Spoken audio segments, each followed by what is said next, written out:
Making a spaghetti and meatballs dish today, but obviously it's not meatballs because they're not made of meat, but you can use meat of course if you want to. So I've got some veggie protein, spinach and kale, and then I've got these Swedish style meatballs from Bird's Eye, and I've just popped them into a pot with a packet of passata, some salt and pepper, a bit of paprika and some garlic powder, and I'm just going to switch it on. Again, if you're in the Moho, all you need to do is put it on a low heat and keep your eye on it. And that's it. That's all I'm going to do for now. I'll come back to it in a bit when it's a little bit more cooked through. Add in some more veg and cook the spaghetti.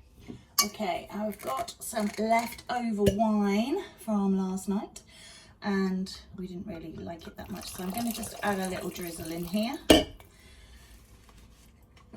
And then I always like something a little bit spicy.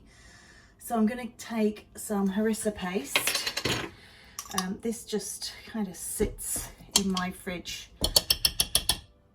permanently. There's always a jar of it around. So if you don't have any and you have some chili flakes, maybe you don't like spice, maybe you don't want any at all. I just like a little bit of heat. It's still a bit tricky to mix this in, so you might get splashed. Apologies if you do. It just still needs a bit more time, so we're just going to leave that excuse me, to work its magic, and we'll come back to it in a little while. Okay, time to have a little look. Oh yes, nice and steamy. So I'm going to turn those down. Just see what happens when you stir them up too much though. Some of the balls disintegrate, but that thickens up the sauce, so I'm not too worried about that.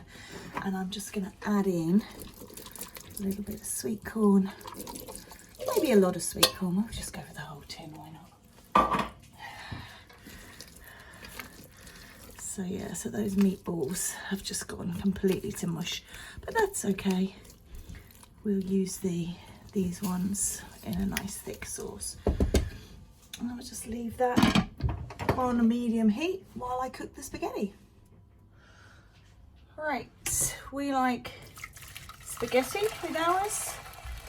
So I'm just gonna put some pre-boiled water in, and then I'm gonna feed in some spaghetti. Of course, you can use any kind of pasta that you enjoy, or maybe you would prefer cauliflower rice, maybe you'd prefer normal rice, quinoa, couscous, maybe you don't want any kind of heavy carbs at all, maybe you just want to go in for just the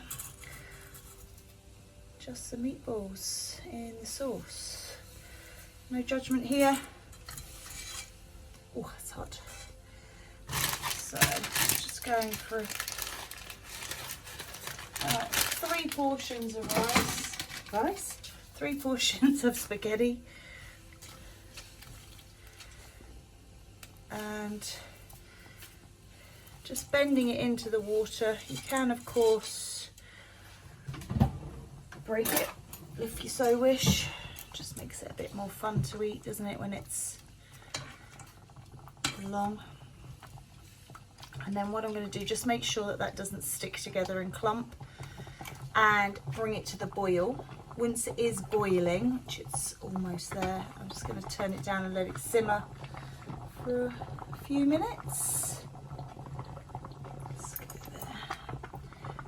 And then we'll be ready to dish it up.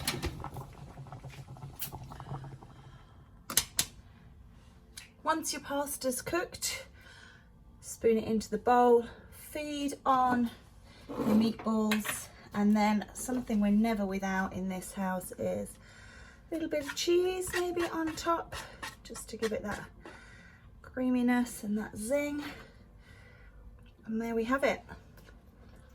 A nice plant-based meal if you do it with veggie meatballs, spinach and kale, or the meatless Swedish ones. Of course, you can do it with full derived mince meatballs. And it's just a really healthy, hearty meal. So, you know, it's cheap, it's affordable, and it's really quick and easy to make. Aren't they just the best ones? Anyway, this is calling my name now. I'm going off to eat it. Have a great time. Until next month. See ya.